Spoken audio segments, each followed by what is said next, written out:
In 1935, United States Marine Corps Major General and two-time Medal of Honor recipient Smedley D. Butler delivered his landmark speech, "War is a Racket," during which he posited that war was possibly the oldest, easily the most profitable, and surely the most vicious racket of them all.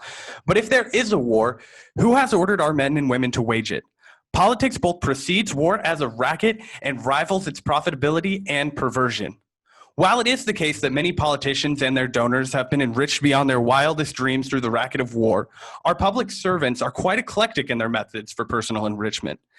In an oligarchic democracy, the opulent rule not by direct intervention, though that is sometimes the case, but by creating a system where survival is predicated on access to steady streams of capital of which they hold the lock and key. Politicians either conform to the politics of personal profit or are quickly ousted from Capitol Hill. In a country predicated on protecting the interests of the opulent, it is no surprise that the ethic of personal enrichment is pervasive amongst those who execute the primary functions of government.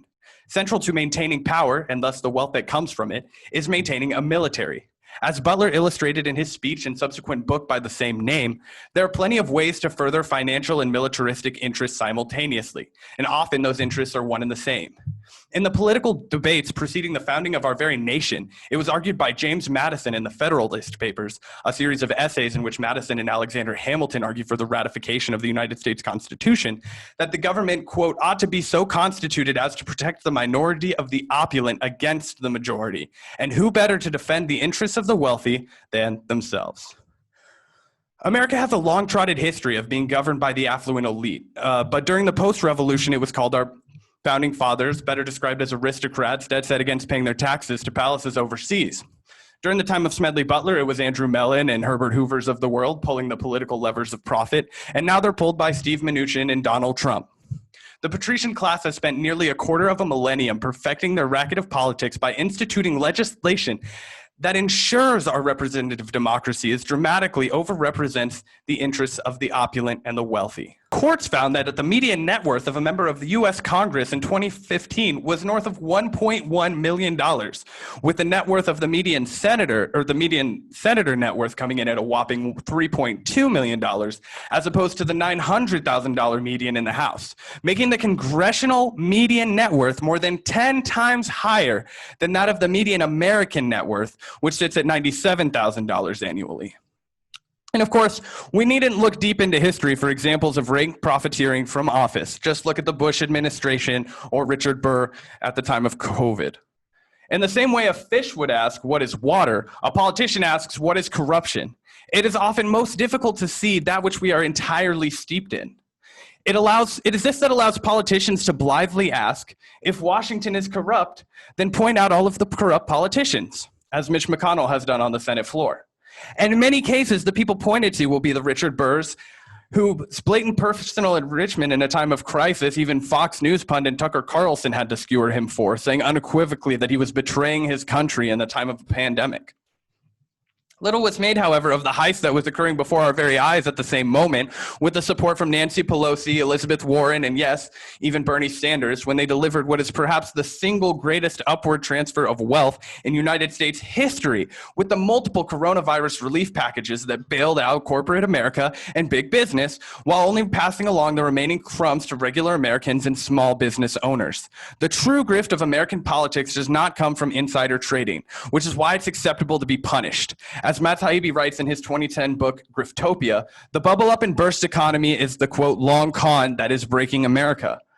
While it is the case that no single actor caused the coronavirus, the bubble system was by no means orchestrated to protect the interests of the poor and working people in the event of a bust. In fact, the burst bubble is bad for nearly all actors, including the rich, which is why it is absolutely crucial that they remain total control of the government and the Federal Reserve.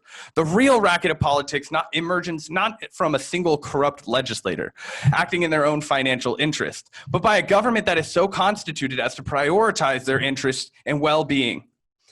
It is for this reason that after months of both parties publicly downplaying the looming threat of coronavirus, Congress jumped to the rescue the moment the stock market began to wane and collapse. Suddenly, all of the concern with deficit spending and how are we going to pay for it was erased, and Washington lowered its pants to let Wall Street run trains on the Federal Reserve.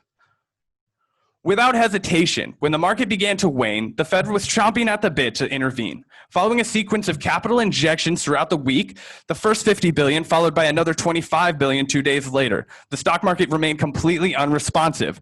So, the Federal Reserve Bank of New York ponied up another $1.5 trillion into major banks on the 12th of March earlier this year. The multiple massive handouts straight into the grifter class who had spent the past decade since the last crash shuffling any cash on hand and inflating their own stock valuations and ultimately their executive compensation packages. Don't worry, the taxpayer was assured by the government. This isn't taxpayer money. It's simply the United States, a sovereign nation in charge of its own fiat currency, deciding to print more of it. Funny how modern monetary theory only ever applies to the affluent. It would be considered absurd to do the same practice of financing something like Medicare for all, or God forbid, eliminating the black cloud of consumer debt, which is a tremendous burden on the working class that could be settled for approximately $4 trillion, or conveniently, less than less than the total take of Wall Street's second heist.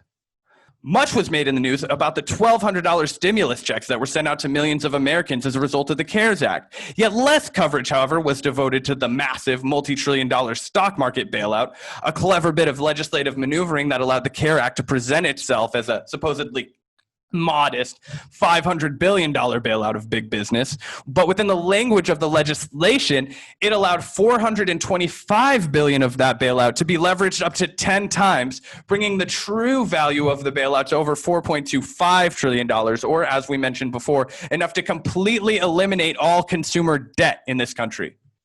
As David Dayen of the American Prospects writes, the bill's value well exceeded that which was initially reported. It's not a $2 trillion bill, he said. It's closer to $6 trillion, and $4 trillion of it comes in the form of a bazooka aimed at CEOs and shareholders with almost no conditions attached.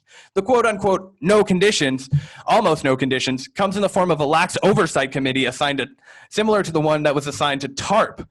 Essentially meaning that the public is lucky they'll be able to hear about the massive, unpunished fraud that was committed well after the funds have been paid out and there's nothing that people can do. All the while, nearly 40 million Americans have filed for unemployment since the beginning of this catastrophic economic crash and pandemic, and there has been no push from either party's leadership to ensure that every human being has access to necessities like food and shelter. This is government failure on a colossal level, but the racket of American politics is perpetuated by structuring the government like a casino, where the rules of the house are applied only to the rich, leaving everyone else left thinking they're just no good at blackjack. This time, just like every other time, the house got paid and the patrons got fucked. History has repeated itself for the third time since the turn of the millennium, with each economic crash more devastating to the working people and each handout to corporations more fucking generous. As the public grows more defeated, the rich become more audacious with their racketeering. With their pockets filled with government cash, the vultures of Wall Street have begun circling their prey, salivating like Pavlov's dogs at the sight of a 40% small business never to reopen. Conglomerates that were able to access the hoarded bailout funds will be primed and ready to vacuum up what small businesses remained in an ever more corporatized America. That's not a bug in the bailout, it's a feature for the rich. Once again, corporate America has been given carte blanche permission to begin reinflating their bubble so long as they wait a paltry 6 months to begin senselessly buying back their own stock. This cycle will continue perpetually as long as our representative government is bowed at the feet of the donor class.